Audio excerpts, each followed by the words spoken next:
Sejam muito bem-vindos e bem-vindas ao Wesley Podcast. Eu sou Juliana Fonseca e hoje eu trago uma convidada especial, porque ela é uma psicóloga, ela trabalha comigo, é professora, supervisora, Nicole Fontinelli. Muito obrigada por ter vindo lá de Fortaleza, exatamente, para Floripa para conversar um pouquinho com a gente. Isso mesmo. Obrigada, Ju, pelo convite. Estou muito feliz de estar aqui.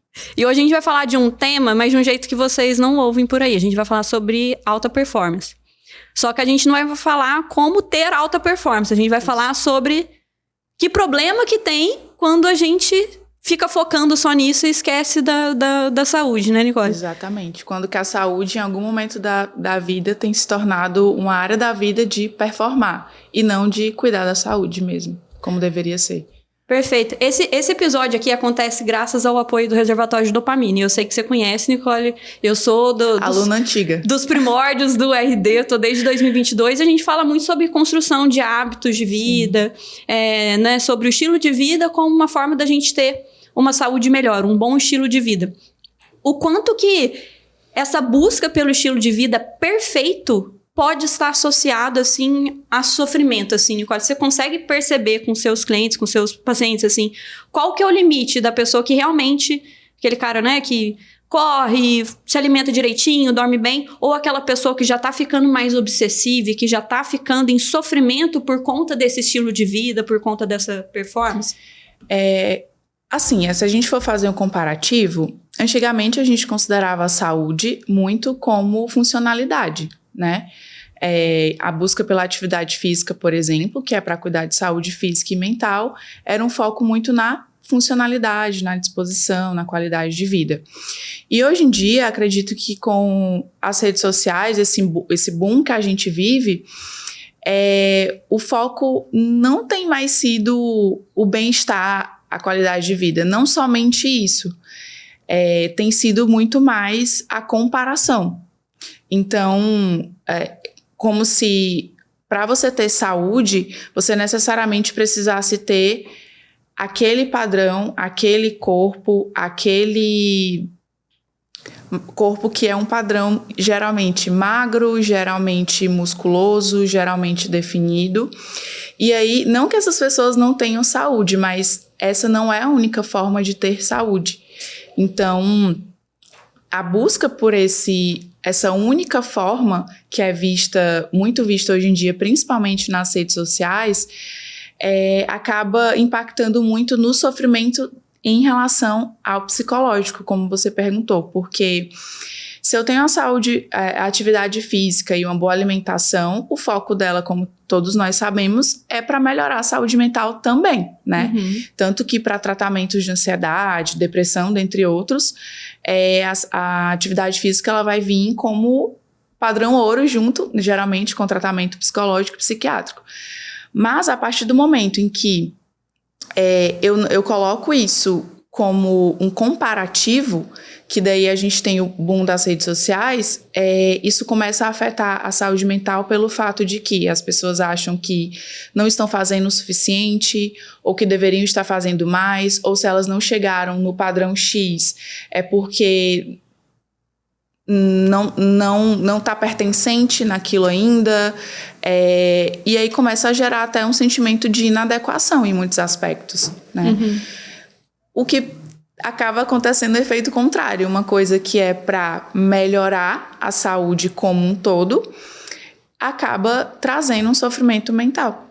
E aí a gente via, assim, eu acho que antigamente parecia que a estética era consequência do esporte. Então, sim, assim, um nadador tinha um perfil atlético diferente, ombros largos, as costas. Exatamente. Já a pessoa que luta, ou a pessoa que faz o fisiculturismo, tem aquele perfil do corpo onde a estética é consequência. Sim. E me parece, em alguns casos, principalmente assim, em pacientes mais perfeccionistas, assim, que a estética é o ponto principal, né? Não é o fazer a musculação porque eu quero ter uma longevidade, porque eu quero, quando eu for idoso, eu quero subir escada sem dor, quero poder amarrar meu próprio sapato. Sim. Mas assim, eu quero ter o corpo como o da fulana, né? Que você colocou a questão da Exato. Comparação. E a comparação, assim, é um fenômeno humano, né? Se chegar alguém no seu consultório e falar assim, Nicole, eu vim aqui porque eu não quero mais me comparar com ninguém. É impossível, a gente faz isso de forma natural. Sim. Acontece que a rede social fez com que a gente se comparasse com modelos muito longe daquilo que a gente vive. Então, antes eu me comparava com a menina mais bonita da escola, né? Hoje então, você tem uma rede social absurda. Exato. Inclusive, Ju, tem em alguns artigos que eu estava lendo, quando a gente definiu aqui o tema, tem uma hashtag que é a junção de fitness com inspiration, que é Fitspiration, né? Uhum. E que tem milhões, realmente milhões de conteúdos. Se você abrir, né, a página ali do Instagram, tem muitos conteúdos que em tese seriam para inspirar, né? O que é bacana. Então, a ideia da criação dessa hashtag, por exemplo, é legal, né? Para você inspirar as pessoas a se movimentarem e tudo mais. Mas aí acaba entrando no que você acabou de descrever. Eu começo a comparação, ela é algo natural do desenvolvimento do ser humano, né? Então, evolutivamente, a comparação, ela não é um problema. Ela nos ajudou a chegar até aqui.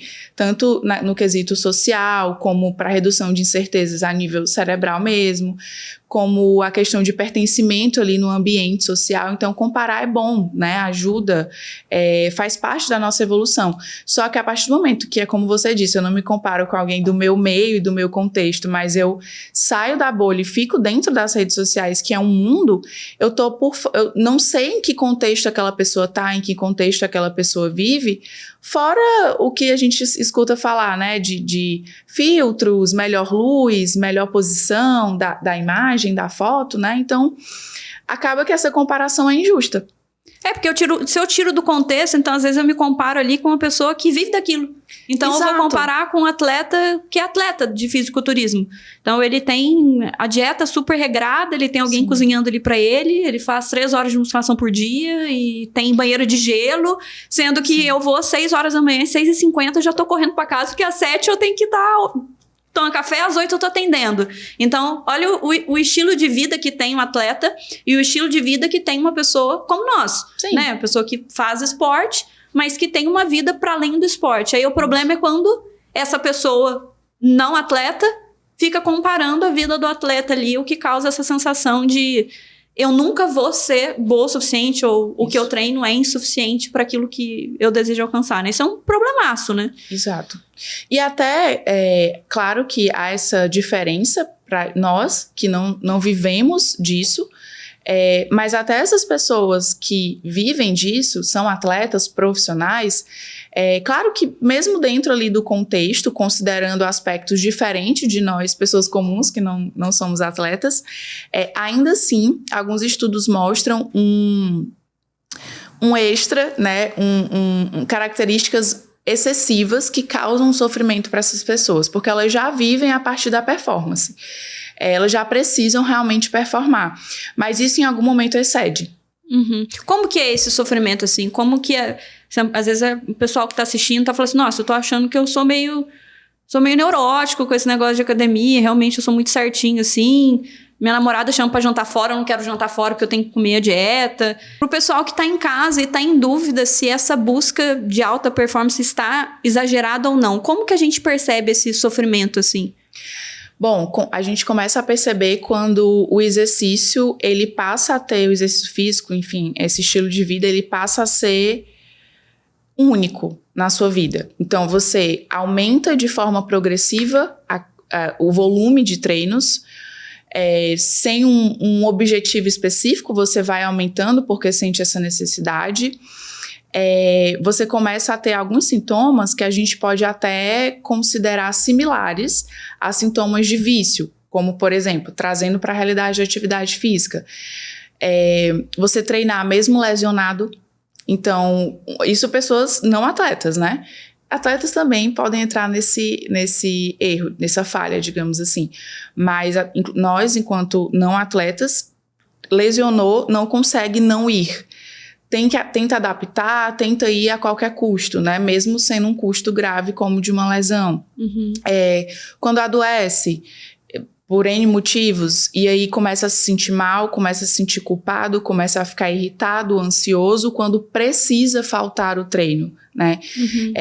Ou precisa comer além do que deveria na dieta.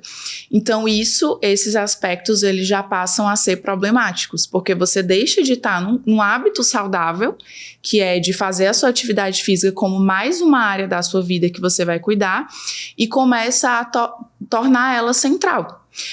Inclusive eu li alguns artigos voltados para isso, que eles fazem esse comparativo com os critérios que a gente tem de vício, né? Vício em jogos, por exemplo. Claro, isso não é um diagnóstico ainda, mas na minha humilde visão, se as coisas continuarem como estão, eu acredito que daqui a uns anos os estudos vão crescer ainda mais nesse aspecto, e quem sabe isso vire em algum momento alguma espécie de diagnóstico, né? Nesses estudos que eu vi, falava mais sobre exercício excessivo, né? Compulsivo, se a gente pode dizer. E aí entra justamente esses aspectos, inclusive aspectos de abstinência. Quando a pessoa por algum motivo fica realmente impossibilitada de ir, e ela começa a ter sintomas de irritabilidade, acessos de raiva, muita ansiedade, culpa excessiva, né, por não ir, e muitos pensamentos distorcidos, como se aquilo fosse prejudicar a ponto de perder o shape, perder o que conquistou naquele...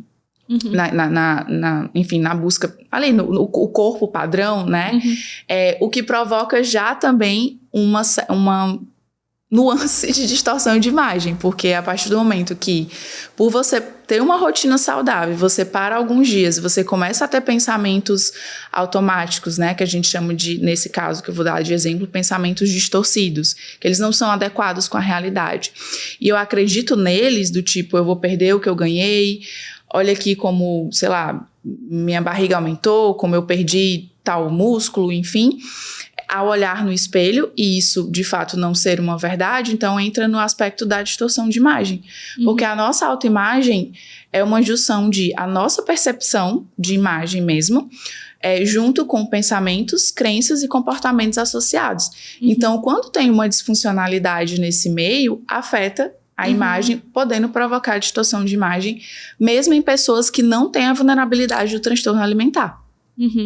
Então, algo que começa pela atividade física, começa a virar um padrão compulsivo ali, que a gente está comparando ali com o uso de substância, né? Onde há uma tolerância, ou seja, a pessoa tem que fazer cada vez mais. A abstinência, no sentido que a pessoa tem sintomas físicos ali da falta daquela atividade física. E a pessoa, ela começa a mudar a forma como ela vê o próprio corpo. Exato. E isso não é compartilhado. Então, às vezes, um rapaz, por exemplo, que é forte, tem um corpo que é o considerado padrão hoje. Ele pode perguntar para a esposa, ele pode perguntar para o personal, olha, eu tô achando que eu tô fraco, eu tô pequeno. E ninguém tá vendo ele pequeno, todo mundo tá vendo ele forte, mas ele continua se vendo ali como um frango, né? Sim. Como o pessoal fala. E isso foi construído, né? Não foi algo que veio ali, muitas vezes, da adolescência, que é muito comum a dismorfia muscular, os transtornos alimentares começarem ali no final no começo até o final da adolescência, esses transtornos. Isso é muito sério, assim, né? Porque se a gente for pensar, é muito claro o prejuízo de dependência química, né? Então, se alguém tá, né, bebendo demais, fumando demais, usando maconha, cocaína, é fácil alguém da família perceber ali e falar, sim, encolhe, você tá bebendo muito, vamos parar, isso tá te prejudicando. Agora, se você tem aquela rotina que é vista como uma rotina perfeita, como que eu vou perceber que isso talvez possa estar te trazendo prejuízo também? Por você estar sofrendo internamente por um domingo que você não consegue ir, ou por você estar sofrendo porque você está se comparando ali suas fotos com fotos de outras pessoas. Então, eu acho que o mais difícil dessa situação toda, que é muito difícil a gente que está de fora perceber, né? A própria pessoa tem que perceber que ela está comparando muito e que está, né, com essa ideia fixa, assim, né? Sim, sim. Para quem está dentro do processo, né, realmente é mais difícil. Mas tudo começa com, primeiro, a consciência, né? A consciência de que algo não está tão adequado assim, né? Em que sentido que eu falo isso? como a gente falou no começo, a gente tem várias áreas da vida, né? A gente tem trabalho, a gente tem relacionamentos, seja amorosos ou não, a gente tem família, a gente tem várias áreas da vida para cuidar. Uma forma de se auto-perceber nessa disfuncionalidade começa a ser o fato de que outras áreas da sua vida, que para pessoas são importantes também, elas começam a ficar um pouco esquecidas. Elas começam a ficar um pouco de lado. Então, começa a gerar rusgas, assim, prejuízos. Então, suponhamos que, sei lá, você é casado ou casada, e aí você começa... E a pessoa tem um estilo de vida saudável também, tem valores parecidos nesse sentido, não são opostos. E aí, essa pessoa, ela começa a faltar... reuniões familiares, porque, sei lá, não quer perder a hora do sono, em nenhum momento, né, em nenhum contexto, ela começa a faltar reuniões sociais de família, de amigos, que são pessoas importantes para esse indivíduo, para não sair ali minimamente da rotina, né, que aí a gente já fala até de um perfeccionismo clínico, né, que não vou me adentrar muito nisso, porque daria... um outro momento aqui, mas a pessoa ela começa a se exigir muito nessa área da vida e que qualquer pequena falha que ela interpreta como falha vai ser catastrófico, né? Então, começa afetando outras áreas da vida. Eu acho que para a pessoa que está assistindo também conseguir perceber sozinha, né? Talvez ela possa olhar que outras áreas da minha vida também são importantes para mim, também são valorosas para mim, mas que talvez eu esteja negligenciando. Que talvez eu esteja não dando a importância na qual eu até gostaria, mas não estou conseguindo. Por que eu não estou conseguindo? O que está acontecendo na minha rotina que está me impedindo de fazer algo com alguém que eu gosto, que é importante para mim, e eu não tô fazendo. Perguntas mais nesse sentido podem ajudar a pessoa a se dar conta. E até de perceber o que as pessoas em volta estão falando, né? Porque muitas vezes a esposa, o professor, o chefe, um amigo já deu toque ali. Poxa, alguém de confiança da pessoa, alguém de confiança, né? já tá dando um toque ali que aquilo tá exagerado, né? E uma coisa que eu tenho visto, assim, não sei se você já pegou paciente assim. Eu atendi esses tempos um paciente que um paciente tá treinando para Ironman. E eu tenho muitos pacientes que são do triatlon e tudo mais. E aí eu perguntei pra ele assim, por que Ironman? Por que triatlon? Porque assim, a rotina dele é muito pesada já como empresário, assim. E pra você treinar, assim, você precisa de 22 horas por semana. É uma carga de treino ali, de bike, de corrida, são muito longos os treinos. Com filho pequeno, eu falei, poxa, né, muita coisa pra você nesse momento. E aí travou. Numa pergunta que é simples, né? Mas por que você tá treinando para um Ironman? E aí parece que é o único check que falta para mostrar que é um homem de sucesso. No sentido, eu já tenho dinheiro, eu já tenho uma família de sucesso, que seria, né? A esposa, os filhos. E agora eu preciso mostrar que eu consigo performar também um esporte que já é de alta performance, que é o triatlon, para eu mostrar para as pessoas. Só que isso não é consciente muitas vezes. Nem sempre as pessoas percebem que peraí, será que o que eu tô fazendo? Será que essa rotina maluca, insana de atividade física, será que eu tô fazendo isso porque realmente é um valor? Eu quero atingir tal meta, eu quero fazer 40 quilômetros no pace tal, eu quero atingir tal físico? Ou será que eu tô querendo provar algo para alguém? E eu acho muito difícil responder essa pergunta. Isso precisa ser em terapia, lógico, né? A gente tá conversando sobre...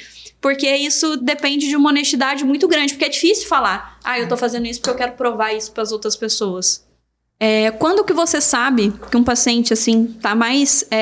que essa dificuldade dele tá mais relacionada aos traços de perfeccionismo, ou quando você percebe que é mais uma questão de uma necessidade de aprovação? Sim.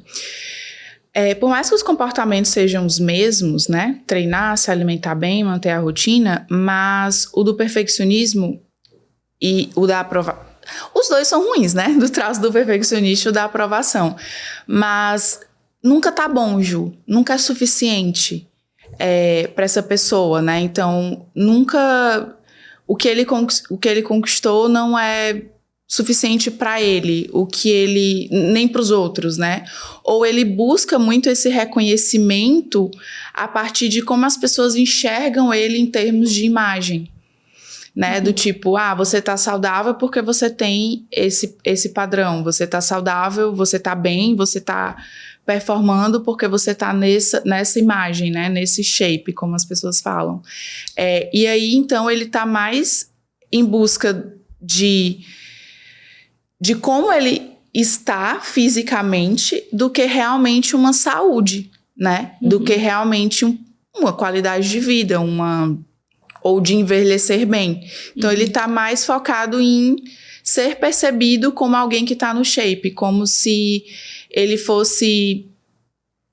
Isso fosse um sucesso pra ele, né? E às vezes é o contrário, né? Porque assim, eu pego muito paciente que faz uso de hormônio de maneira desnecessária, sem orientação, e tem hipertrofia cardíaca, e tem complicações do uso de hormônio, e tem esse tal desse shape aí, sonhado. Mas a troco de quê, né? Mas ele tá perdendo saúde.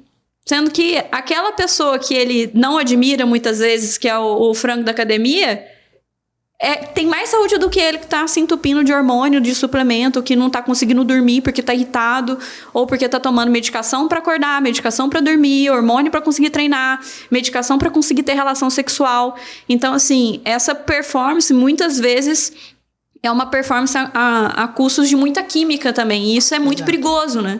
Exatamente. E aí vem a ideia de que busca de saúde é essa? Que vem que você tem a imagem padrão, mas você não tem saúde. Ou você até pode ter, se você fizer os seus exames ali, pode estar tudo bem, mas em termos de saúde mental, não.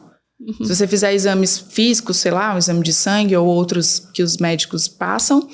tá ok, né? Mas mentalmente você não se sente bem, você não se percebe, né? Você não tem uma boa autoimagem, você se cobra o tempo todo, você acha que o que você faz nunca tá bom, que você tem que melhorar sempre.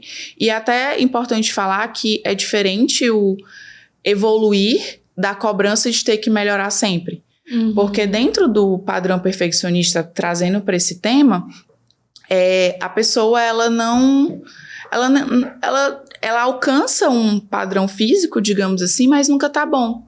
Ela não tem esse limiar. A gente pode até perguntar, onde você quer chegar fisicamente falando, né?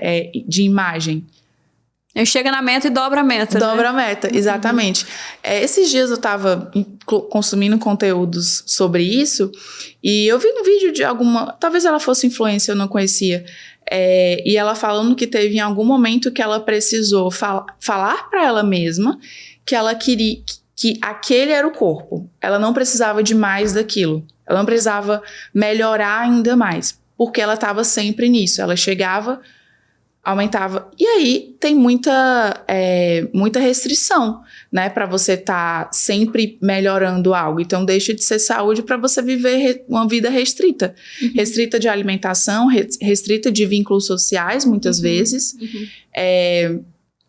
E aí volta a pergunta, a troco de quê, se a gente tá falando de saúde. Então, tá faltando a física e tá faltando a mental. Então, e onde como que isso vai mudando, né? Esses aspectos culturais, assim, que vão englobando as gerações, é tão forte, né? Que a gente pega, assim, da década de 90, o padrão ali, se a gente pegar qualquer revista do tipo Boa Forma, que são revistas ali da época, né? Que tinha muita revista, pra geração Z que não pegou, a gente usava revista, com dietas de revista. Era o perfil do corpo magro ali, né, de Gisele Bündchen, modelo. Sim. E aí depois passou para um corpo mais pro fitness ali, bem no estilo da época anos 2000, que era das paniquetes. E depois desse fitness, agora com os análogos de GLP-1, com as canetas anti-obesidade, está voltando o modelo da magreza extrema, que também é problemática no sentido de ponto de vista de saúde. Não que a magreza seja um problema, mas no sentido de essa perda muscular muito grande pode fazer com que a pessoa entre num estado ali né, de privação, de alimentação, enfim, e de perda muscular que vai trazer malefícios para a saúde. E olha que interessante, né? Eu tenho 32 anos e eu peguei todas essas mudanças. Eu também. E durante esse período, parece que dentro da minha cabeça o padrão de beleza também mudou. No sentido que se a gente olhar foto, né, do padrão fitness dos anos 2000, né, da Panicat, a gente vai falar assim, nossa, mas nem era um corpo tão bonito assim. O que na época era o sonho de consumo. Exatamente. Então, olha como que é importante, né, como que a cultura, ela faz quase que uma lavagem cerebral na gente, que a gente também foi mudando a forma como a gente vê aquilo que é belo, e a gente faz isso por comparação. E aí, eu entendo que rede social é uma coisa que a gente não vai conseguir privar, né, de não ter a rede social. Mas eu entendo também que tem pessoas que são mais vulneráveis a essas comparações. Tem algum perfil de pessoas que deveria evitar seguir modelo, influencer? Quais pessoas que você acha que são mais vulneráveis a essas comparações, assim? Alguns estudos já apontam para essas pessoas, tanto jovens, adolescentes e jovens, né, principalmente. E claro, a gente pode falar especialmente mulheres também, né, por conta da própria cobrança social, mas não indo mais para gênero, indo mais para a questão até de público mesmo, adolescentes e jovens.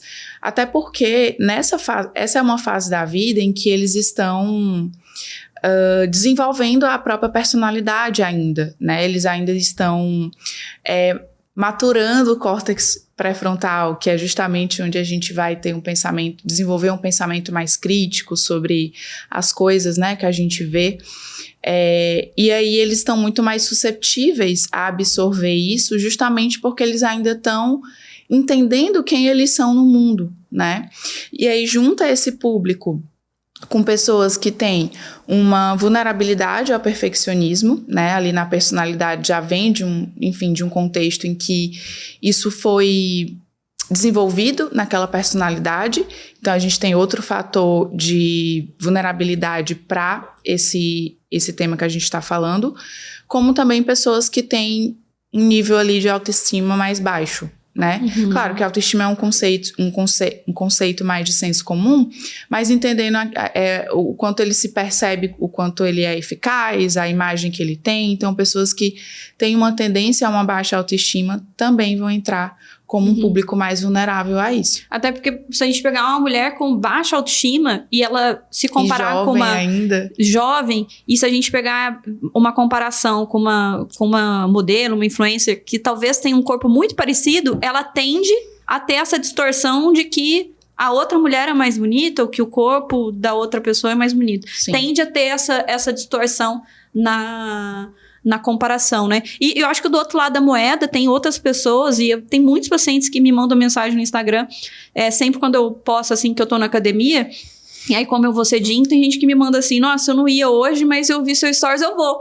Então, o que é um fator legal também da rede social, de a pessoa ver assim, nossa, a Nicole faz tanta coisa, dá supervisão, dá aula, atende paciente, e tá indo no Nutri, eu tô acompanhando que a Nicole tá indo no Nutri, eu tô acompanhando que ela tá indo na academia.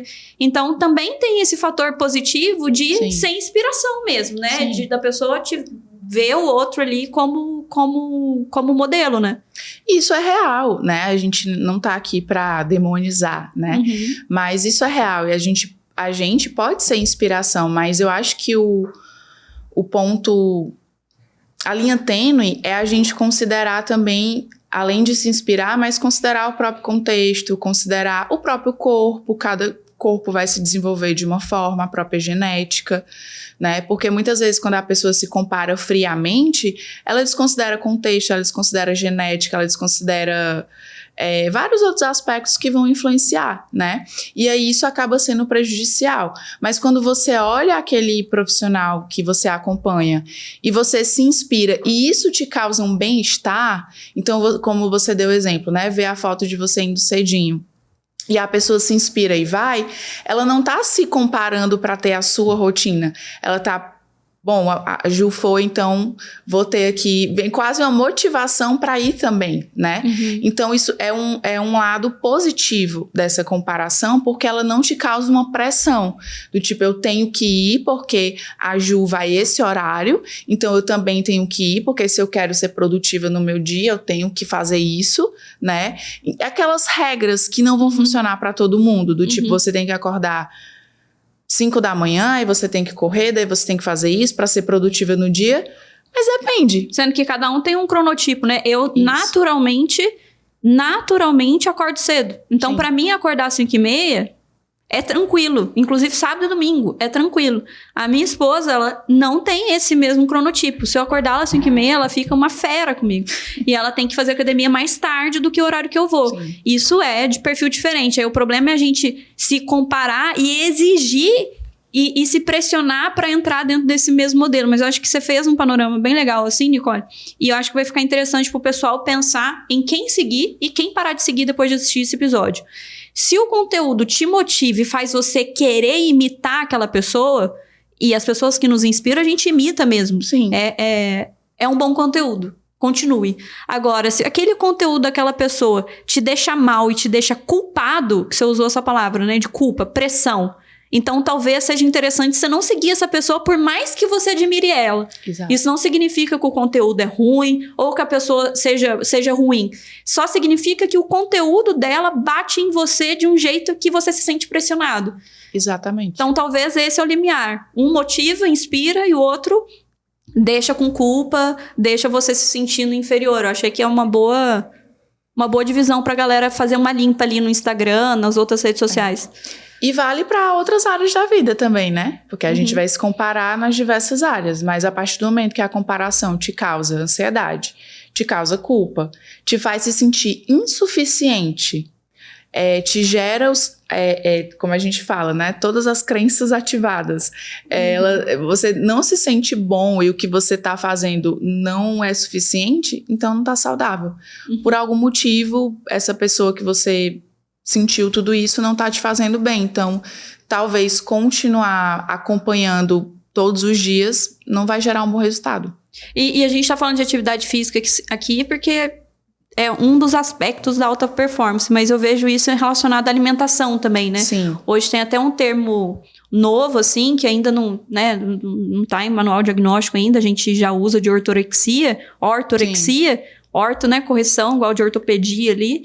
Então, a pessoa que ela tem um transtorno alimentar relacionado ao quanto que ela tem que comer certo para ela se sentir bem ali, né? E essa pessoa sofre muito por isso. Então, qualquer coisa que saia do controle, qualquer coisa que saia da dieta, ela sofre.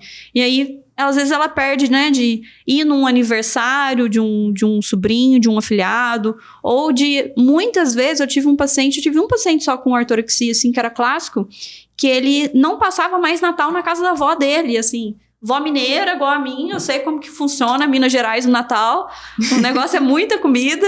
Então, você vê, olha, a pessoa ela deixa de ter um tempo precioso ali com a família, que faz sentido para ele, no sentido de estar em Natal, em família, por conta dessa questão da alimentação. Assim, eu não sei se você tem visto isso em associação, né? Os mesmos pacientes que acabam tendo essa rigidez com a alimentação, têm essa rigidez com a atividade física. Sim, isso é muito comum, até porque, entrando no que a gente falou no começo, né, do padrão, para você entrar nesse padrão, envolve todo um estilo de vida, que aí vai envolver atividade física e alimentação. Então, acaba impactando em outras áreas da vida da pessoa que são valorosas, que são significativas e que ela abre mão. E muitas vezes ela começa a fazer isso sem se perceber. Quando perceber, o prejuízo já tá grande, mentalmente e para as relações, né? Uhum. E assim, você falou uma coisa que em algum momento você falou que a pessoa, quando ela é impedida de fazer atividade física, porque ela tá lesionada, porque ela tá doente, ela começa a piorar o humor, né? E ficar irritada. E isso acontece, para quem tem o hábito, acontece mesmo, isso é natural. Eu tô 2 semanas sem treinar por conta de questão de doença e tô sentindo que o meu humor não tá legal.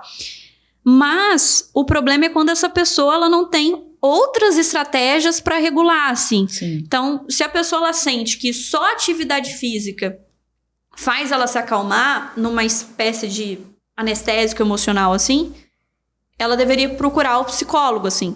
Justamente porque o psicólogo ele vai conseguir fazer com que desenvolva esses outros reguladores, assim. Sim. Quais são os outros reguladores que você poderia ajudar? Se uma pessoa fala assim, Nicole, eu vou na academia 2 vezes por dia, de manhã e à noite, porque só na academia que eu me sinto bem. O que você poderia fazer na terapia? O que você ensinaria essa pessoa, assim, para ela ter mais qualidade de vida? Uma das coisas seria olhar para as outras áreas da vida dessa pessoa. Então, imagina, tendo uma ferramenta muito conhecida, a roda da vida. É simples, a gente pode botar no Google mesmo, quem estiver assistindo para ver, não é? É fácil de achar. E ali a gente tem várias áreas da vida, né? Claro que para cada pessoa o peso vai ser diferente. Tá, que outras áreas da vida... Como que estão as suas outras áreas da vida, né? Vamos trabalhar de uma por uma e ver coisas que talvez antes você fazia, que era prazeroso e você abandonou. Que outras coisas te geram um prazer que, ainda que não seja no começo idêntico ao exercício físico, mas que te geram bem-estar, né? Então, a gente ajudaria a explorar e pensar em outras áreas, como ele se sentia em outros momentos, antes de desenvolver esse comportamento mais inflexível, né? Que entra também a gente trabalhar um pouco de valores com o paciente, né? Que outras coisas também são valorosas, além da atividade física. O que é significativo para essa pessoa, né? Uhum. O que também... explorar outros contextos, muitas vezes com amigos, se for o caso, parceiros, parceiras, outros entes da família que fazem sentido, e que a pessoa... e aí ajudar a pessoa a desenvolver ações compromissadas com isso que ela está dizendo que também é importante. E tem um parêntese aqui. Muitas vezes, quando a gente trabalha isso com o paciente, desenvolver ações compromissadas com o que é importante, tem uma tendência a achar que vai ser algo fácil. Por ser algo que, isso aqui é importante para mim, então eu vou ter esse comportamento que vai me ajudar nisso aqui. Não é. Muitas vezes na maioria das vezes vai ser muito desconfortável desenvolver um novo repertório ou trazer um repertório antigo que já funcionou em algum momento para essa pessoa se regular. Mas o que vai fazer com que ela consiga é ela entender o quanto aquilo é valoroso, o quanto aquilo pode ser vantajoso e o quanto a realidade que ela está atualmente traz alguns prejuízos. Então a gente trabalha muito isso, né, de vantagens e prejuízos de permanecer como tá e de vivenciar o desconforto de buscar outras coisas igualmente importantes, né?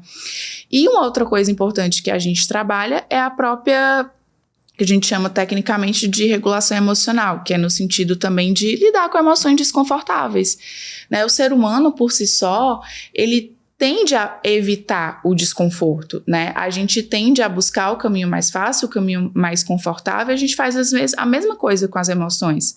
Então, a gente faz muito um trabalho de educar o paciente sobre as emoções, que do mesmo jeito que as emoções boas, elas chegam num pico e descem, e aí você fica no seu basal, as ditas desconfortáveis também. Então, muitas vezes, vai gerar um pico de desconforto, ter ações mesmo comprometidas com o que é importante, mas esse desconforto ele vai passar e depois vai estar num basal, e é o que eu costumo dizer de desconforto produtivo, porque ela vai passar por esse desconforto, mas isso vai gerar uma vantagem, né, um benefício a médio e longo prazo. E o que faz as pessoas evitarem? O alívio a curto prazo. Só que daí você... por exemplo, se regula só com atividade física, você tem só isso, você não busca explorar outras áreas, e aí quando você é impedido, vem o desconforto, a pessoa não sabe para onde ir, e aí vai buscar, às vezes, ir mesmo lesionado, não respeitar o que o corpo está pedindo. Ou seja, tem um estreitamento do repertório ali. E aí, o que eu acho mais difícil, assim, da gente trabalhar na psicoeducação com o paciente é que, se esse paciente, ele não sabe se regular, e aí ele sente alguma coisa desconfortável, sentiu ciúmes da namorada, sim, e aí ele vai lá e ele se regula usando maconha. Ou ele, sim, vai lá e se regula assistindo pornografia. Quando ele traz para consulta, fica muito fácil eu mostrar para ele que aquele comportamento não é adaptativo. Sim. Agora, quando ele fala, e aí eu vou lá e coloco o melhor treino que eu posso treinar, me parece que os pacientes acham que isso é super adaptativo porque está relacionado com algo que é saudável. Exato. E é por isso que a gente tem que ter esse limiar, né? E a gente sempre vai traçar.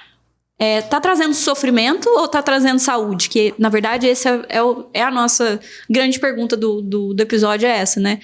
Isso tá trazendo saúde ou tá trazendo mais sofrimento, né? O quanto que é disfuncional esse comportamento que, no fundo, até parece funcional porque é algo saudável, né? Porque é atividade física. Porque são os mesmos comportamentos, né? O treino, a alimentação. Então, para a pessoa e para quem olha de fora, parece bom. Parece somente bom, né? Mas aí tem todo o custo por trás disso, que é desconsiderado. E olha o trabalho, você descreveu, assim, um trabalho imenso do terapeuta, né? De entender ali o que o paciente está deixando de lado. Então, às vezes está deixando a amizade de lado, às vezes está deixando o estudo de lado, às vezes está deixando a família de lado. Depois, entender os valores, o que é mais importante para você. Colocar metas ali, porque ele vai... E com certeza essas metas vão mudando de acordo com os objetivos terapêuticos. E também ampliar esse repertório de comportamento e de habilidades. Então, assim, a gente não está falando de um trabalho de um mês de terapia, né, Nicole? A gente está falando, às vezes, de 6 meses, 1 ano de terapia para essa pessoa começar a flexibilizar esse comportamento mais compulsivo, né? Porque é primeiro um trabalho de reconhecimento. Por isso que a pergunta que você fez aqui ao longo do podcast de como as pessoas podem reconhecer sozinhas é muito importante, né? Porque o que leva muitas vezes para a terapia é esse primeiro passo do reconhecer. Bom, tem algo de errado. Eu não sei o que direito, eu não sei como mudar, mas eu não estou me sentindo bem. Então, pode acontecer muitas vezes do paciente chegar, ele só não está se sentindo bem em algum momento ali do dia, ou não está sabendo lidar com algumas coisas, mas ele nem está se dando conta de onde está vindo isso. Então, muitas vezes o nosso trabalho começa antes, né, de identificar para depois mostrar, sempre de forma muito colaborativa para o paciente, o que está acontecendo para que ele engaje na mudança, porque a mudança é muito difícil. Aquilo que eu falei do desconforto, é muito desconfortável mudar, ainda que seja para algo positivo, para algo vantajoso a médio e longo prazo.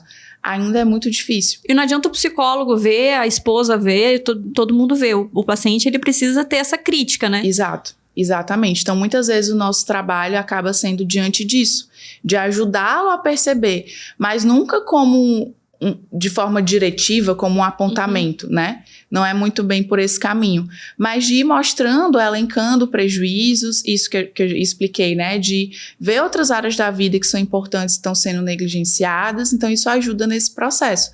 Mas é algo que, para você que está em casa, já pode começar a refletir. Se de algum modo, né, a pessoa se identificou com algo que a gente foi falando aqui, começar a refletir, né? O que a pessoa tem negligenciado, além dessa área que a gente está falando, o que tem ficado de lado, como ela tem se sentido quando ela vai, quando ela não vai por algum motivo plausível, né? Claro, uma diferença entre disciplina e preguiça ali, né? Então, claro, muitas vezes a gente vai pela disciplina por saber que é bom, mas isso gera um bem-estar depois, isso não gera aquela cobrança absurda, né? Então tem essa diferença. E uma coisa que me veio na cabeça, ontem eu comecei a assistir uma série que chama This Is Us. Que, eu amo. Né, um monte de paciente me pediu pra eu ver, porque fez algumas analogias, comecei a assistir. E tem uma cena onde uma pessoa, né, uma personagem da série, que tem um quadro de obesidade, ela está na academia, ela olha pra todo mundo e ela começa a se sentir inadequada. E aí vem a tristeza. E aí eu percebi, assim, eu fiquei pensando sobre, né, várias pacientes que eu tenho que se queixam que a academia é o pior lugar do mundo para elas, justamente porque estão num quadro com obesidade.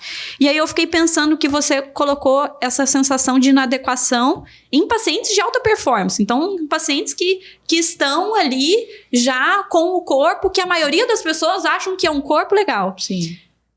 Agora, se a gente falar desses pacientes, né? Eu tô falando delas, né? Porque eu tô pensando nessa personagem dessa série. Mas desses pacientes que estão no processo de mudança do estilo de vida, que querem muito, né? Ter um corpo mais saudável, querem sair desse quadro de obesidade. o quanto que é difícil superar essa sensação de inadequação, né? Às vezes, essa pessoa tem que mudar de ambiente. Eu peço para essas pacientes, às vezes, fazer uma caminhada, né? Aqui tem praia, de fazer uma aula de dança com outras pessoas que ela se identifica mais, porque a academia acaba sendo um ambiente de fator de piora dessa comparação. É um lugar cheio de espelho, sim, com um monte de gente que realmente estaria treinando há muitos anos. Então, tem esse fator do ambiente que faz com que a pessoa aumente essa sensação de inadequação, né? Eu não sei se os pacientes reclamam para você, assim, dessa questão do próprio ambiente da academia como um fator de piora, assim. Sim, sem dúvida. E aí o caminho é esse, né? É explorar outras atividades que essa pessoa pode começar fazendo, para que ela se sinta minimamente mais confortável e não abandone, né? Porque existe muito uma das coisas que a comparação distorcida, né, a comparação injusta faz, é esse 8 ou 80, né? Que ou a pessoa acaba evitando totalmente, que aí, por exemplo, a pessoa pode abandonar um processo de emagrecimento, no exemplo que você deu, por não se sentir bem na academia e acabar não se encontrando ou não buscando outras coisas, ou hipercompensar, né, que é fazer em excesso. Então vai para os dois extremos, que nenhum dos dois vai ser saudável, né? Então, um dos caminhos vai ser esse, tentar buscar outras atividades. Às vezes não é o ideal, mas tentar mudar mais a alimentação para já conseguir, às vezes, algum ganho com a alimentação. A gente sabe que não é o ideal, né? É interessante os dois. Mas para que a pessoa não abandone, flexibilizar o processo, para que a pessoa não abandone esse processo que ela está buscando, né? E em termos de rede social, talvez buscar perfis de pessoas que passaram ou estão passando pelo mesmo que ela, né? Porque isso ajuda, isso entra naquela motivação positiva, né? De você ver pessoas que estão passando por essa mesma dificuldade, pelas mesmas dores e se inspirar positivamente. E se comparar com a sua versão anterior, né? Isso é muito importante da pessoa, ela tá muito atenta, se ela tá num processo de emagrecimento, por exemplo, dela tá muito atenta à evolução dela, né? De não ficar comparando, porque cada corpo é um, as pessoas têm metabolismo diferente, genéticas diferentes, respostas diferentes. Eu vejo muito isso quando um casal resolve mudar. Sim. E aí dá um ódio na mulher, porque o marido emagrece rápido e a mulher demora, por questões hormonais. E assim, não tem o que fazer em relação Exatamente. a isso. Então, o comparar só com a sua versão anterior, eu acho que é uma questão que aumenta também essa questão da autocompaixão, né? Da gente se olhar um pouco com mais carinho, assim, né? Quando a gente tá nesse processo de mudança do estilo de vida, assim. Sim, a comparação consigo vai ser sempre a melhor nesse contexto do que com o outro, porque você percebe a sua evolução, né? Então, se a comparação tá crescendo aí, a gente até incentiva, né? Tire fotos, né? Mesmo que você coloque numa pasta oculta ali do seu celular, tire fotos para você ver a sua evolução, grave vídeos para você ver a sua evolução, né? Porque isso motiva. E entrando no aspecto da autocompaixão, eu gosto de explicar muito a autocompaixão, falando pelo que não é autocompaixão, né? Porque muitas vezes as pessoas acham que desenvolver a autocompaixão, ter a autocompaixão, é passar a mão na cabeça, tá sendo muito permissivo, tô sendo muito bobinho comigo, e não tem nada a ver com isso, né? Tem um exemplo que eu gosto de geralmente eu psicoeduco o paciente assim, né? Eu explico o paciente assim. Imagina que você trabalha numa empresa aí qualquer e você tem um chefe direto. E aí você cometeu alguma falha, normal do ser humano, né? Falhas são inerentes ao ser humano. Você cometeu alguma falha.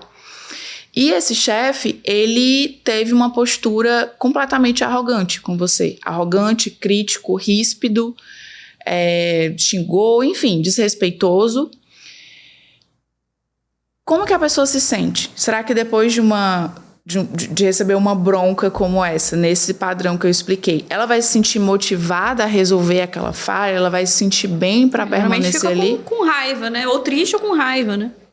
E, muito provavelmente, menos engajada a melhorar aquilo que possivelmente ela tem errado, né?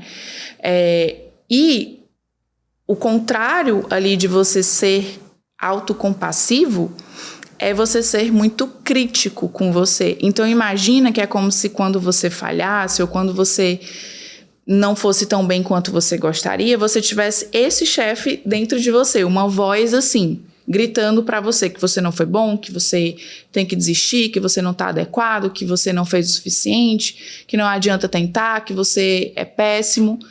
Qual a motivação que você vai ter? É muito difícil. Às vezes a gente internalizou esse chefe malvadão dentro, né? Exatamente. E por isso que fica... o que é importante diferenciar, né, Nicole? Uma coisa é a gente ser flexível e outra coisa é a gente ser complacente.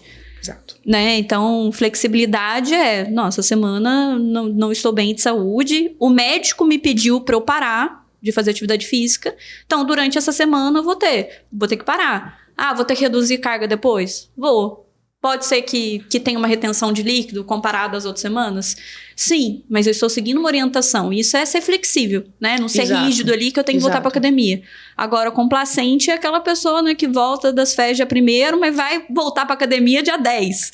Né? Então, depois do carnaval, depois do feriado, depois, né? Porque eu acho que uma das questões que entra em pessoas mais críticas, mais perfeccionistas, e eu tô falando como paciente aqui, porque eu sou perfeccionista, é essa coisa de... Quando fala de autocompaixão, me parece que eu tenho que pegar leve.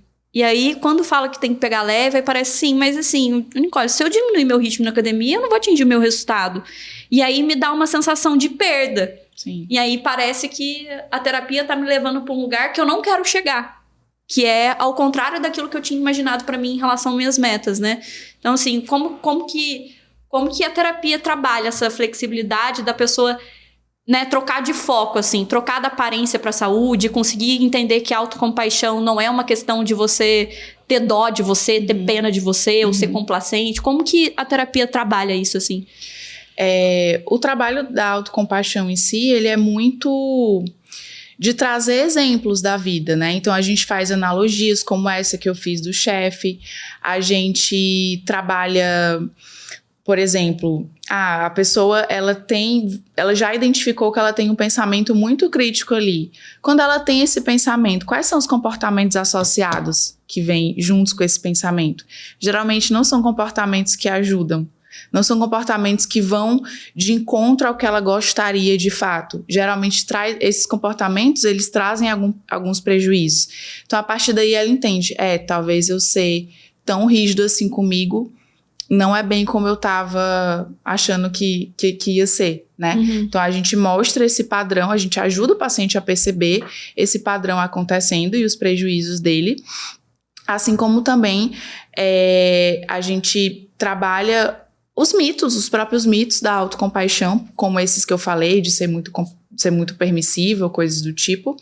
E também acho que, voltando para o ponto do cenário de atividade física, acho que mudar um pouco o parâmetro, do tipo assim, ao invés de a gente olhar só, sei lá, como eu tô performando, como tá o meu corpo, mas tipo, como tá o meu sono? Como tá a minha disposição? Como tá a minha produtividade? Porque às vezes quando você para por um motivo específico que o médico te solicitou, você vai ter ali algum efeito mínimo, né? Assim como você até mencionou, de ficar com o humor mais irritado e tudo, mas você não vai ter uma piora geral de tudo. Você não vai perder tudo que você ganhou. Isso não vai sumir, né? Então, é você aceitar, reconhecer a realidade como ela é. Você olhar os fatos nos quais estão acontecendo. Ver as evidências, como a gente fala, né? E não só ouvir essas vozes críticas que geralmente a gente tem. Quando eu digo vozes, eu digo os próprios pensamentos mesmo. E essas pessoas que são mais rígidas, assim, que focam muito nessa questão da aparência, tem alguns pacientes que eu tenho que tirar algumas métricas. Por exemplo, tem gente que tem biopedância em casa. Isso é balança, biopedância. E aí vai pesar todo dia e ali, assim, ainda mais mulher, que tem o ciclo menstrual. Às vezes vai ter um ganho de 2 quilos num dia, que na verdade não é 2 quilos, é pura retenção. E aí naquele dia já vai fazer algum jejum prolongado ou vai fazer 1 hora de esteira a mais, que não estava programado por conta da balança. Outra questão também que eu vejo, a questão dos relógios, né, dos smartwatches. Então, a pessoa, antes dela acordar e, de fato, né, tomar consciência e ver como ela está se sentindo, ela olha ali, ou no Garmin, ou no relógio, e fala assim, nossa, meu sono deu 76. Isso significa que eu vou ficar cansado e que hoje eu não vou render e a reunião vai dar tudo errado, eu vou chegar no podcast, vai ser ruim. Cara, você nem sentiu ainda. Então, eu acho que respeitar essa percepção também de... Tá, eu não tô com o corpo que eu tinha 10 anos atrás, mas eu tô saudável, meus parâmetros de saúde estão bem. Mas será que hoje eu não tô me sentindo até melhor? No sentido de bem-estar, que é subjetivo mesmo. Sim. Essa sensação de... Como eu tô me sentindo com a minha vida? Porque muitas vezes a pessoa liga essa aparência à saúde e o que a gente está tentando fazer aqui nesse episódio é desvincular. Muitas vezes a aparência não está ligada à saúde, tem muita gente mal de saúde, não é raro a gente ver morte súbita em academia, pessoa que infarta na academia por questões de anabolizantes e tudo mais. Então, dissociar essa questão de estética de saúde e também dissociar a questão de estética do bem-estar, dessa questão do sentir bem. Tem muita gente que alcança a estética, mas ainda está preso nessa sensação de que é insuficiente, de que é ruim ou que é imperfeito. Então, precisa de terapia, né? Porque aí a gente já vai estar falando de dificuldades bem mais profundas, né? Bem mais enraigadas. Porque como a gente falou antes, né? Aquilo da personalidade se desenvolver ao longo da infância, adolescência, início da fase adulta. Então, entenda que a infância, ela tem até uma frase bem legal, que é a infância... É o chão que a gente pisa. É o chão que a gente pisa a vida toda. Isso é muito real. Então, a nossa história de vida, ela vai ter uma influência absurda nas nossas crenças, como a gente chama na terapia, né? Que é a visão de si, dos outros, do mundo que a pessoa tem. E muitas vezes, esse padrão de autocrítica, de autocobrança, de perfeccionismo, está muito enraizado nisso e que realmente sozinha, né, ela não consegue dar esse passo de uma mudança comportamental. E aí a gente vai precisar trabalhar com algo um pouco mais profundo, como a terapia. Mas, por exemplo, episódios como o de hoje, vários outros que tem aqui no podcast, são ótimos para tomada de consciência, para você dar os seus primeiros passos, né? Quando você se identifica com aquilo e percebe que algo não está como poderia estar, né? Mas quando a gente fala de coisas mais enraizadas, mais enraizadas... Às vezes tá ligada à identidade da pessoa, a identidade da pessoa. E aí não é que a terapia vai fazer com que a pessoa mude como ela... que isso não exista mais, que isso suma. Não, ela entende que isso fez parte da vida dela, se originou por algum motivo, por conta da história de vida e de vivências que ela teve, mas que ela pode funcionar de outra forma apesar daquilo. Porque os nossos pensamentos, eles são realmente automáticos, a gente não tem muito controle daquilo do conteúdo do pensamento, do tipo... Tem até uma coisa que a gente fala em terapia. Juliana, não pense no elefante branco. A primeira coisa que a pessoa pensa é no que eu estou dizendo para ela não pensar. Então, o pensamento a gente não controla. Mas o nosso comportamento, sim.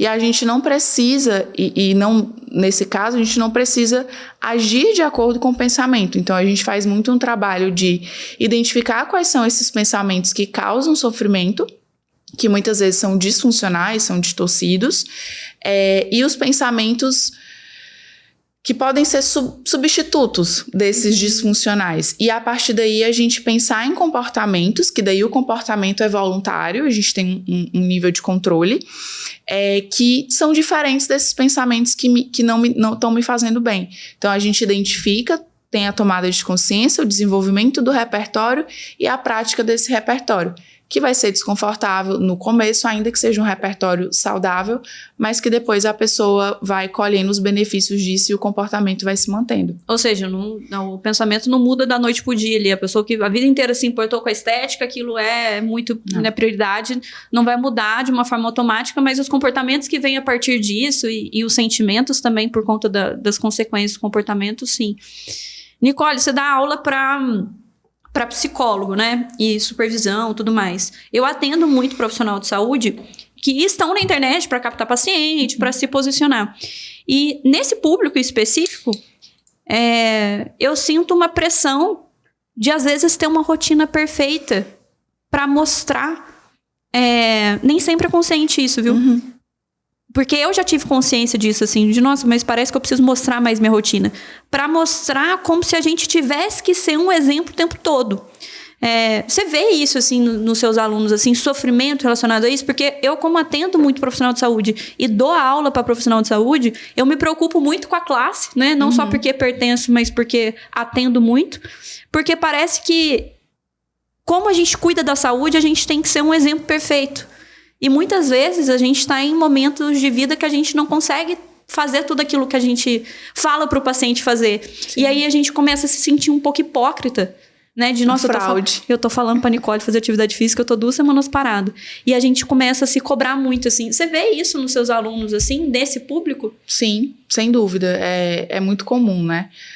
Eu até brinco que eu acho que tem uma disciplina na graduação de autocrítica, né? Quando você se forma, você já vem com esse disco aí, esse botão ligado. Autocrítica e autossacrifício. E autossacrifício, exatamente. Então, é muito comum, né? Eu tenho mais contatos com profissionais da saúde, no caso, psicólogos, e todos parece que tem esse botãozinho aí da autocrítica, realmente.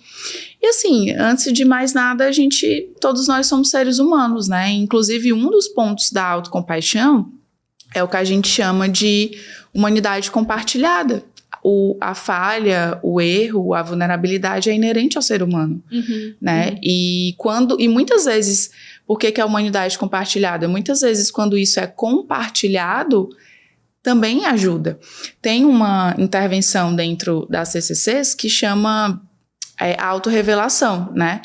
Que é quando o terapeuta fala alguma coisa da vida dele, obviamente não é uma fofoca da vida dele, mas algo pessoal que tem alinhamento com o que ele e o paciente estão falando, mas como um exemplo de que o terapeuta também passou ou está passando por determinadas vulnerabilidades. E isso geralmente é feito de forma a incentivar aquilo que está sendo trabalhado, né? Até quando você falou que você fala como paciente no lugar de perfeccionista. Eu também, né? Eu sou muito perfeccionista e muito autocrítica, e isso não é uma vantagem, né? A minha psicóloga sofre também para conseguir me ajudar, né?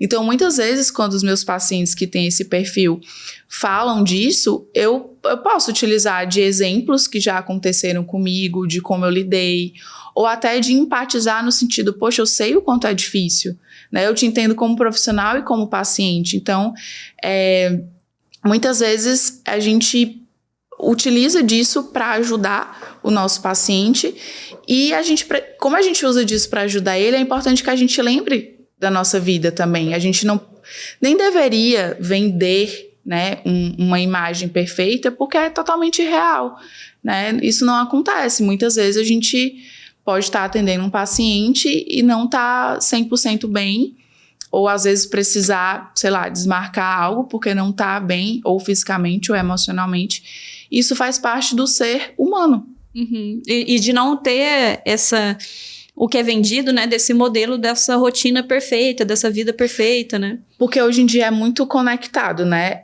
As pessoas falam autocuidado, mas quando você vai ver qual é a rotina do autocuidado, é uma rotina tão rígida que eu não entendo como que isso pode ser autocuidado. Do tipo assim, você tem que acordar a tal hora, aí você tem que fazer a rotina X de ler sei lá o quê, e aí vocês, geralmente mulheres gostam de fazer skincare disso, e aí faz assim, e aí toma isso, e a água com aquilo.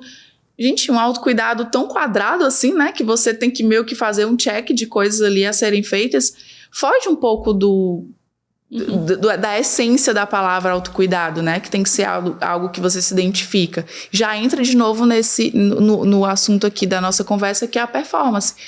Na saúde eu tenho que performar absurdamente, no autocuidado eu tenho que performar, então cadê a humanidade? E em tudo, isso entra no lazer, então o meu lazer precisa ser instagramável, útil, ou o meu hobby eu tenho que me tornar muito bom no meu hobby, sendo que hobby é hobby, você pode ser péssimo no seu hobby, inclusive.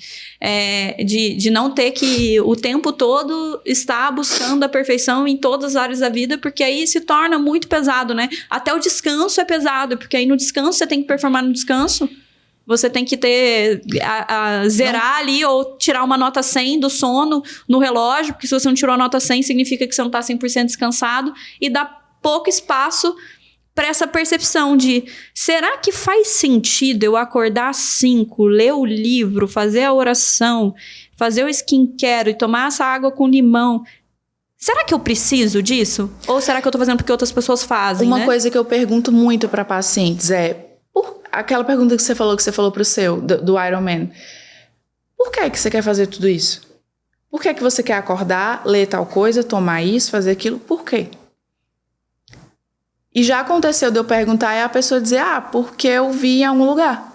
Tá, mas por que é importante para você seguir isso? O que você está buscando com isso? Porque muitas vezes a pessoa não sabe, ela está repetindo comportamentos que para alguém funciona e tá tudo bem, mas para aquela pessoa não funciona. E eu acho que um desafio, e que a gente pode fazer isso, quem estiver assistindo pode tentar fazer isso a partir de agora, é o que funciona para você, o que cabe na sua vida, o que cabe no seu contexto, seja de atividade física, de alimentação, claro, com a dose de disciplina, senão a gente não anda, né, isso tem que ter, mas o que se adapta à sua vida hoje, por que você quer seguir, por que você quer fazer o que você está fazendo, por que ter a rotina X é importante para você, porque se você não souber o porquê de você estar fazendo algo, por que você vai manter aquilo? E quando tal performance é imposto por outra pessoa, seja um treinador ali, um coach de algum esporte, a mãe, um pai, um marido, uma esposa, alguém está impondo, entender se aquilo faz sentido para você, né? Porque às vezes tem hobbies compartilhados ali, do casal, por exemplo, e saber colocar limite no outro, porque às vezes a gente começa algo juntos, animados por estar juntos, mas talvez aquilo no meio do caminho para de fazer sentido para mim e continua fazendo sentido para você. Isso. E a gente também tem que saber essa hora de falar, olha, a gente começou a fazer essa aula aqui de dança junto, mas não tá cabendo, tá muito corrido. Eu tô sofrendo para fazer um hobby. E às vezes tudo entra naquela agenda que é basicamente preenchida de 8 da manhã às 8 da noite, com esse autocuidado agendado, e que a gente perde o espaço para coisa espontânea. Né? Porque é aquilo que a gente gosta de fazer de maneira espontânea, que é aquilo que faz bem pra gente, que às vezes a gente se sente cuidando da gente mesmo fazendo aquela ação, né? Tem mais alguma coisa que você percebe, assim, tanto nos seus alunos quanto nos seus pacientes, que levam as pessoas a quererem essa alta performance, assim? Você acha que a gente conseguiu linkar aquilo que é mais relevante para chamar atenção pro pessoal? Porque eu acredito que no YouTube, se a gente colocar alta performance aqui, vai ter vídeos de como atingir a alta performance. E a gente tá falando assim, talvez a alta performance não seja isso tudo, talvez possa estar te adoecendo. A gente não tá falando que a alta performance é ruim, mas talvez isso pode estar... Tem um limite, é uma linha tênue aí que precisa ser encontrada, né? Eu acho que é importante as pessoas terem a consciência do óbvio, que a atividade física ela é inegociável para a saúde física e mental. Uma alimentação saudável que se encaixa na sua rotina também é inegociável. Não tem como você ter saúde a longo prazo se você não tem essas duas coisas, mas são coisas que vão contribuir na sua vida. Não são coisas para dominar toda a sua vida e te tirar algo, te adoecer, né? Então, em nenhum momento, como você disse, a gente está falando mal da alta performance, em hipótese alguma. Mas a alta performance, enfim, a performance, ela precisa se encaixar na sua vida para que você tenha ganhos a partir dela. E não a sua vida girar em torno dela e você perder momentos, perder coisas, pessoas, saúde mental por conta dela. Então, o peso fica desalinhado, né, quando chega nesse ponto.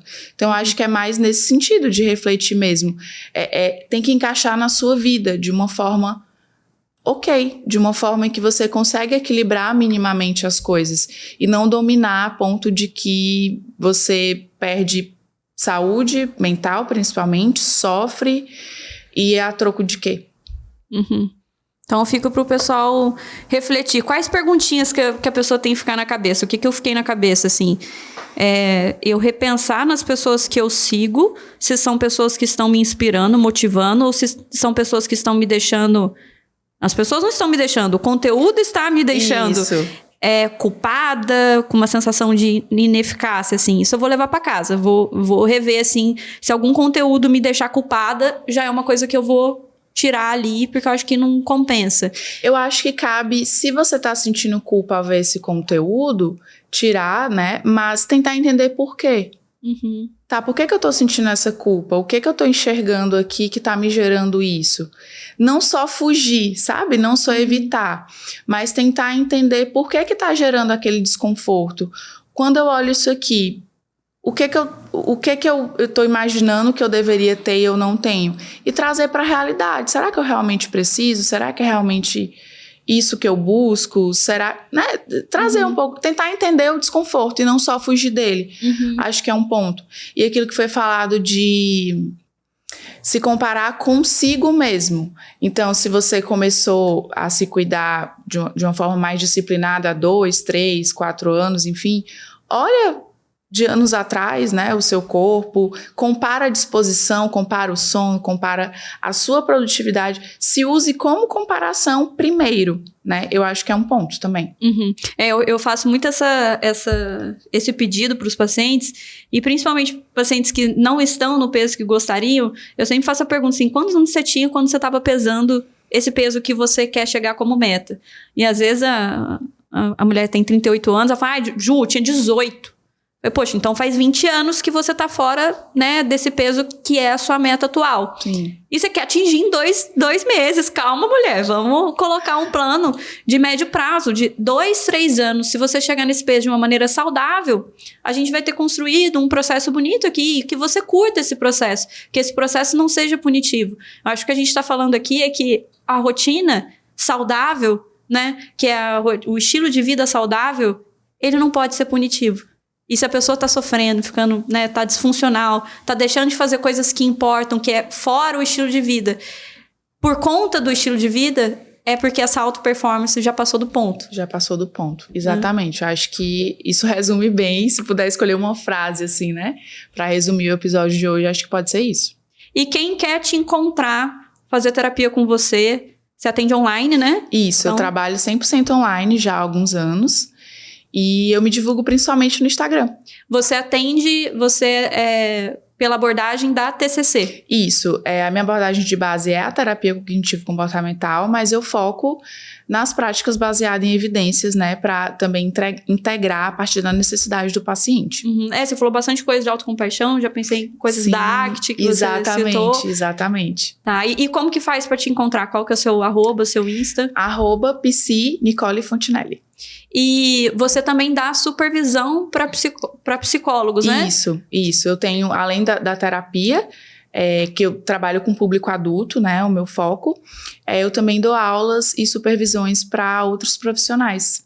Perfeito. Que buscam melhorar, aprimorar raciocínio clínico, se preparar melhor para atender esse tipo de demanda ou outras, né, da nossa prática clínica. Então, se você quer psicólogo e quer ser supervisionado, é só entrar lá no @da Nicole, que ela... Exatamente. Tem grupos também, não só individual, né? Isso, exatamente. Perfeito. Gente, muito obrigada pela companhia de vocês. Vou pedir para vocês curtirem esse episódio, compartilhar com aquele amigo seu que não sai com você há 3 meses, porque ele tá treinando dia, de tarde e noite. Então, compartilhe esse episódio com pessoas que você acha que possam se beneficiar, né? Não fique só com conteúdo para você. Espalhe esse conteúdo e também vou pedir para vocês conhecerem pelo link que a gente vai deixar aqui o reservatório de dopamina. O reservatório de dopamina é um ambiente de autodesenvolvimento, né, criado pelo Wesley. Eu entrei lá em 2022, antes de conhecer o Wesley pessoalmente, já era RD de carteirinha e o RD fez com que eu criasse um estilo de vida onde eu de fato fosse leve, né? E a gente tem esse símbolo do balão justamente pra gente voar alto, mas de maneira leve. E que vocês que estão aqui justamente porque estão se sentindo pesados pela essa questão da cobrança da performance, eu acredito que o RD possa beneficiar aí vocês, tá bom? Muito obrigada, gente. Um beijo.